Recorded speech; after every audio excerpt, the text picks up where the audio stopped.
Dr. Lim, thanks for taking some time today. Absolutely. Good. Pleasure. Maybe you can just introduce yourself. What's your name? What's the name of your practice or practices, and where you're from? Yes. My name is Stephen Lim, Stephen Lim, DDS, and my practice is in Manhattan. I have 3 locations, 2 in Midtown and 1 on the Upper East Side. And then our flagship is like at the Rockefeller Center. I'm a general dentist, and was that all you asked? Yeah, that's good. Else? Yeah, good. Yeah. Dr. Lim, tell me a little bit about, before you came to MGE and before the Power Program, tell me a little bit about why you came. Yeah. I realized that I had just come off of a consulting program with a trainer, a coach, and that was coming to an end, and I was looking for, it left me kind of, looking for the next training program. Training is what I realized I needed for my staff. That was the problem. At 3 offices, I was very successful at 1, and then at 2, it was manageable, but then at 3, it really became about offloading a lot of the things that I was trying to do. I couldn't keep my finger on everything or be at all 3 offices, on a regular basis. So it was impressed upon me that I needed training, and that is the main thing that drew me, I think, to MGE, because it looked like real training for the staff and not just consulting where we would just have our hands held and told what to do. We would actually know what to do, kind of like, give a man a fish, feed him for a day, teach him how to fish, and feed him for a lifetime. Nice. With that mentality, Yeah, makes sense. Tell me, doctor, if I can ask, what specific aspects of pain were you experiencing with this staff not being trained or not everybody being on the same page? Yeah, just everyone figuring out their own way of doing things, people not being on the same page, a lot of discoordination, turnover at times, people not knowing what to do and having to improvise. I felt the responsibility that finally, learning that it's my responsibility to get them trained. I can't expect them just to know what to do or to make up their own things. And things got complicated as we implemented like phone systems, and as constantly as we were trying to innovate, we needed training, and not just training, but leadership from someone besides myself. Yeah. That makes sense. Yeah. You made something, I think, very clear to me, and I just want to make sure everybody else understands. It sounds like you came from a business model that did not have systems and protocols for how to run the office, not necessarily for clinical dentistry or even general administration of your patients and such as your dental software, but systems to run the practice. Do you feel you are now getting these systems, and the training you are getting and your staff are getting are putting in these systems?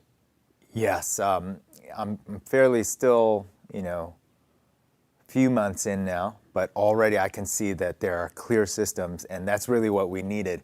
We were trying to invent our own, and it was hard to kind of nail it down because as at 3 offices, we're experiencing new things that we never experienced before, so we're constantly having to adapt. But yeah, I saw a clear system with order, and I realized we just need to adopt something that works already. Yeah. Great. Yeah. What has happened for the business or businesses since being on board with MGE? Yeah, well, I think particularly for me, signs of hope that I see are that I'm doing less procedures, which means I can focus more, I'm better rested, it's not as hectic, and we're delivering good dental care to people who want and need it, and making more revenue from it. So we're meeting our goals. A lot of the stress and the the financial stress and burden, which is another reason why we joined MGE, not knowing, what numbers I should be looking at, statistics, even though I guess naturally my personality is not to, go look at numbers or things like that. I fully recognize the need. And so that's been going well. Just our numbers are up, doing more quality work, less busy, making more revenue. So overall, it's giving me a chance to breathe. I love it. Yeah, Well done. Yeah. Thank you. You mentioned to me a little bit earlier this morning that you had just recently come out of an insurance. Yeah. Tell me about that process, how that went, and how that's going. Yeah, it's going great. We had always been participating with the top PPO insurances, and in the very beginning of my career, almost 20 years ago, I was even on Medicaid, and I remember getting off of that was great, but we had trouble getting off of some of the PPOs because we feared, losing the patients. But with MGE, I was able to really calculate, see ahead, and see that we were going to do better before we pulled the plug and pulled the trigger and made the decision to get off. So pretty much we made the decision confidently. Everyone was on board, and it's been proven to be great. It was one of, can I say the name of the MetLife, the lowest paying one. They paid the lowest, yet we had the greatest number of patients from MetLife, and that's probably why we were afraid to do it, because of the sheer number of patients who were on MetLife.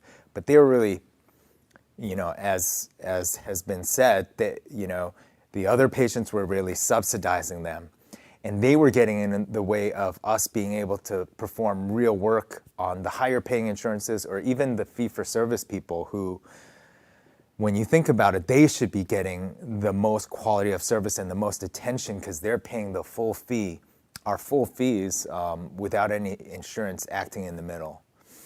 Yeah. Fantastic. Well done. Yeah. Yeah. Thanks. So you got a bit of direction and advice and coaching on that from us, yes? Yes. It was part of the curriculum. We saw the slides. I was able to understand that, we may lose one patient out of 3, but those 2 patients, or even if we lose half the patients, what we do on those half the patients, we'll be able to service them better, and the revenue will be, the income from that or the production from that will be even greater than serving all of them, which probably we couldn't do half as good because, it's a lot of demand. Totally. Yeah. And so on the process of getting out of insurances, laying that out, how helpful was it to have the MGE system so that you could understand how to do this? So, to mitigate the loss of patients. Right. There's definitely mechanics to it that we learned from MGE.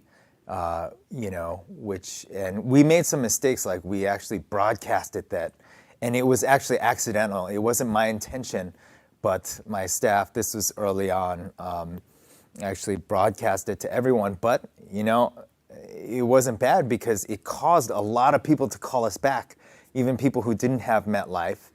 And so it's kind of like that inflow, outflow.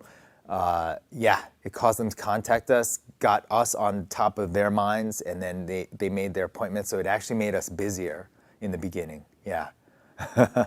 Interesting. Yeah. Good. Doctor, when you first came on with MGE and before you signed up for the Power Program, just as any of our clients, I'm certain that you had concerns, trepidations, reservations. What were yours? What was your list? Like, I don't know, that's, for me, that's a big step. Yeah. Well, first, not knowing. I had never heard of MGE before. It sort of looked familiar, so I must have gotten an email somewhere along the line. But it was really it was when I hired an endodontist for my office. I saw that she worked for someone else, and that person looked pretty familiar. And then I realized that it was the younger sister of a dental school classmate of mine. And of course, his younger sister is also a dentist now. And it caused me to get back in touch with them. And he actually, is an interesting story, he graduated dental school, top of the class, yet he went into his family business. So didn't practice a day of dentistry, but his sister brought him down to an MGE conference, and he told me it's the real deal, that he actually learned things that help him in his business, which is the furniture business. So that got me curious, like, this must be it. Like, maybe this is it, maybe this is the next thing. So I went ahead and called her, and I know her, and I saw how far she's come along and how comfortable she was. She was at 3 offices herself, downtown. So, but we're both in Manhattan. So that was like evidence and proof for me that this is probably the real deal. Okay, good. Yeah. Good. Yeah. Now, I got another question for you. Say you're talking to other dentists and they're sitting on the fence. They don't know about this power program thing, that maybe they've done the ABC seminar, they've seen some great results, but still the power program is a big step for them. Yes. What would be your words of advice now, having gotten onto the power program? Certainly. And I forgot to mention to your previous question, the money, of course, is the big thing to get over, I guess, to finally plunge in. And it's priced right. And certainly it's up to you to take advantage of it. But yeah, my advice to them is that we are dentists. We have not been trained in business. Don't find out the hard way. It works. I mean, I think it would just be my personal testimony and experience about the program that I would tell to help them get over the fence, or if they're on the fence about it. But yeah, it does seem like the earlier you start it, the better. You do. I don't know. For me, I feel like I'm almost 20 years now and fairly successful, but I still felt like I needed it. So no matter what level you're at, it's always going to be a new level for you, and MGE is going to give you the tools to grow into whatever, I guess, whether you're at 1 or 3 or more offices, it's useful. Yeah. Fantastic. Dr. Lim, well done on your success. Thank you. Well done, and continue. Yeah. And where is all this going? Yeah. What's the big picture? Where do you want to be when you grow up? Yeah. Yeah, I feel like I'm just getting started. I'm seeing the light at the end of the tunnel. I do eventually, I want to be able to have a practice that has an impact in my area, because I used to live in Manhattan. So it used to be my neighborhood. Now I live across the river. But I want to be able to grow more practices. We're at 3 locations. I think the sky's the limit. I think how well we do, it's naturally going to grow to the size that it should be, whether it's stays at 3 or goes to 20.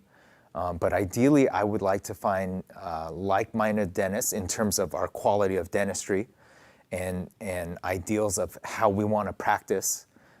Because I have high standards, I want to find other dentists who have the same high standards, partner with them at locations under the same brand name, and then take myself out of it eventually, just be the CEO and free myself from the business so that I could, if I wanted to, I could live in California and just come once a month. But that's my plan, maybe in 3 to 5 years. Is just to grow it where all the dentists and my staff involved will just be able to run it on their own, and I could just stand by and watch and just kind of motivate them or, visit them once in a while. I love it. Yeah. Great plan. Yeah. Again, well done on your success. Keep it going, and thank you for the time today. And I think the doctors watching this will also thank you, because it's a great story, and there's a lot to be learned. My pleasure. Thank you. And yeah, thanks for having me.